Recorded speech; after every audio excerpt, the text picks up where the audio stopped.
Svi koji su uživali u emisiji Tvoje lice zvuči poznato mogu da se raduju, jer nas od jeseni očekuje nova sezona.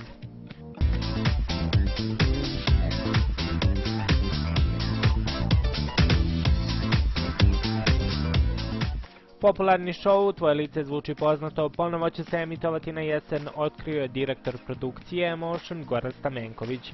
Već radimo polako na pripremama za šou, neće biti istih takmičara iz prethodnog serijala. Dobro je što cela ekipa iz šoua Tvoje lice zvuči poznato radi i ples sa zvezdama, tako da ćemo biti dobro trenirani, rekao je Stamenković Blicu.